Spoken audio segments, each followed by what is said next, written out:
Okay, in the last lesson, we successfully installed Composer and Laravel and booted up our first screen. Now let's take things a step further and start talking about this idea of MVC. What exactly does that refer to? Well, I will switch back to my terminal and hit Control-C to cancel the server. And now let me edit this within my editor. If working along, feel free to use whatever you want. So here is our directory structure. We can see we have a bunch of files like our composer.json file. Think of this as the configuration file for Composer. We have a composer.log file. Most of the time you can ignore that. We also have things like a README, a PHP unit configuration file, pretty basic stuff there. But what I want you to focus on right now is the app directory. Most of your work is going to take place within this directory. Now at first, admittedly, if you come from procedural code, this can feel a little bit overwhelming. But all you have to do is just take it one folder at a time, and very quickly it will become second nature. So when we talk about MVC, that refers to models, views, and controllers. It's a way to divide your code up into specific responsibilities. So think about your typical procedural code. You would probably have something that connects to a database. Sometimes you might even put this on top of some HTML. Maybe you also have some code here that connects to an API. Next, somewhere within your HTML, you have something that calls functions, and etc. So very quickly, you can see that we have all of these different responsibilities mixed up. We're connecting to the DB. We're querying an API. Maybe we are modifying an image. Maybe we are connecting to a billing provider. And within our HTML itself, we're doing a lot of work as well. So this makes our code very difficult to grow and change. The MVC architecture, on the other hand, divides all of these things up into their own responsibility. You will have one class that's entirely responsible for connecting to your database. Maybe you will have another class for a specific API. And then your view, and at least based upon the modern frameworks of today, you can think of a view as your static HTML.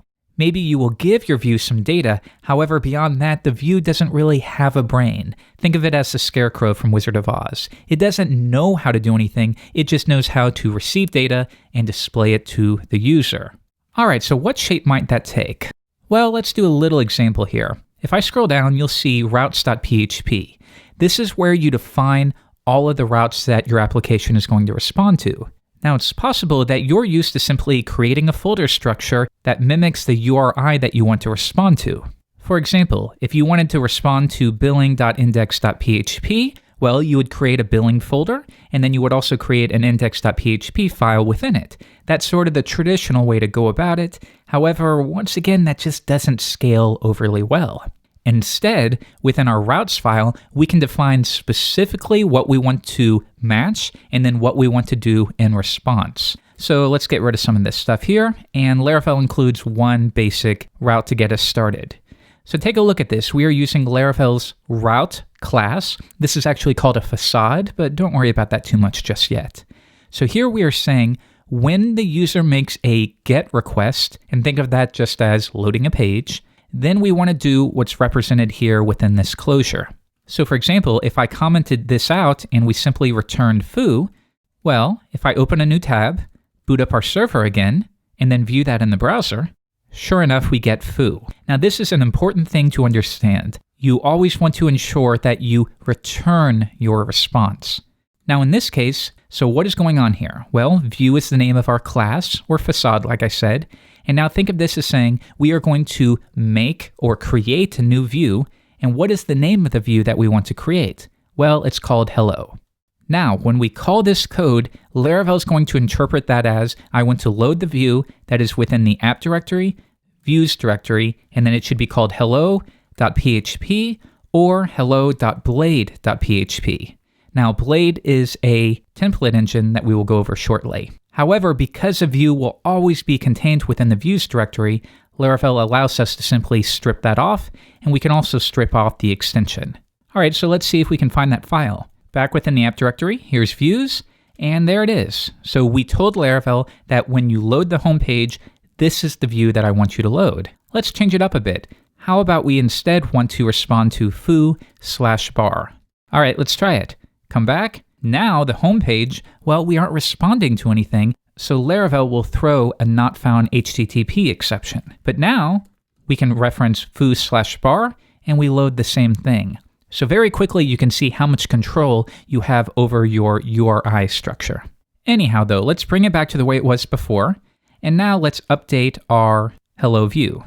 Now I will delete everything in here and replace it with some dummy data. Now within here, we will simply say hello there and save it. Now if I come back to the browser, everything is looking great. Now what if we instead want to say something like hello and then your name? Well, traditionally you might place it at the top of your HTML page. And you could say name equals, and we will use my name here, like so. And now within your body here, you could say hello, and then open up PHP and echo name. You've seen this many times, right? Now if I come back, sure enough, that works. But now we're thinking more in a mature fashion, and we don't want to be creating these variables directly within our view. That is not the responsibility of the view. So instead, we will remove this entirely. And now we will instead define the variable either within a controller, which we will go over shortly, or we can do it right here within our route. Now I will say name, once again set that to my own name, and then I will say I want to create that view. However, I also want to pass some data to that view. So I will say create the view and also pass through a variable called name and make that equal to this name that I created here. Now, if we go back to our view, this name variable will be accessible. Let's come back, load the page, and it still works. So now our view is significantly cleaner, and it doesn't have to be responsible for things that it shouldn't be concerned about. Next, let's quickly touch upon Blade. Now really, at its core, PHP is a templating engine, but it didn't really grow to be a good templating engine. Luckily, Laravel offers Blade, which offers a much nicer syntax. To activate Blade, so to speak, we can rename our file from hello.php to hello.blade.php. Now, we can update this like so. Rather than opening up PHP tags, we could simply say curly brace, the name of the variable, and close curly brace twice. So think of this as identical to saying PHP, echo, and then whatever the name is, because that's exactly what it's going to be parsed to. So now, if I update this, that's going to work. Just keep in mind, if it doesn't seem to be working for you, well, make sure that the file has a .blade.php extension. All right, so we've discussed the basics of routing. We've discussed the basics of creating views, but what about controllers? Well, if you want, you can treat Laravel like a lightweight framework. In fact, if you didn't want to use controllers at all, you could get away with that. But you'll find that if you're building anything beyond the most basic, simplest of applications, you're probably going to want to leverage controllers. So how could we do that? Well, instead, we could rewrite this and say when the user requests the home page, then we want to reference some kind of controller. Well, if we were building the typical static-ish website that has a home page, an about page, contact page, maybe we could create a pages controller. Now, we need to tell Laravel what the name of the controller is, pages controller, but also we need to tell it the name of the method that we want to call. In this case, why don't we call it home? Now, let's create that file.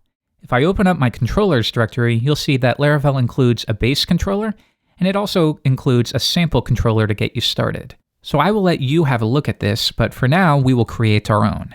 pagescontroller.php, and then within here, we give it the same name, pagescontroller, and we want to make sure that it extends our base controller.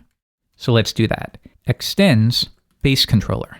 Next, remember how within our routes file, we gave it a method name called home. We need to create that now. So I will create a method called home, and now we can treat this in the same way as we did from our routes file. In fact, I could just delete that. Let's get rid of all of this here. And now if I go back to my pages controller, I can paste that in, like so. Okay, let's try this. And we will update the variable name to John. Okay, if I reload the page, everything works exactly the way it did before, but now our routes file is a lot cleaner. So you might be asking, well, how do you know when to use controllers and when to simply use routes with closures? Well, the basic rule of thumb is if you're building a simple application, almost like a throwaway application, something you're going to whip up in a day or two, well, sure, you could use route closures for that. However, if you are building an application that you expect to maintain for a good period of time, well, you know what? Definitely use controllers. So to finish up, let's do one more. What about when the user requests the about URI?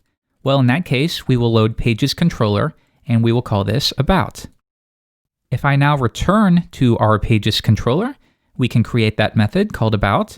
And once again, I need to make sure that I return from this method. So I'm going to return a new view called about. And do we want to pass anything through? Well, you can if you want, if you are working along, but I will keep it like this. So now, if I come back and we try to load about, let's see what happens. Well, Laravel is going to let us know, hey, that view you want me to load does not exist. So that's our next step. We open up our views directory. We will create about.played.php. And just to save myself some time, I'm going to copy all of that, paste it in, and then on line 9, we will say about page.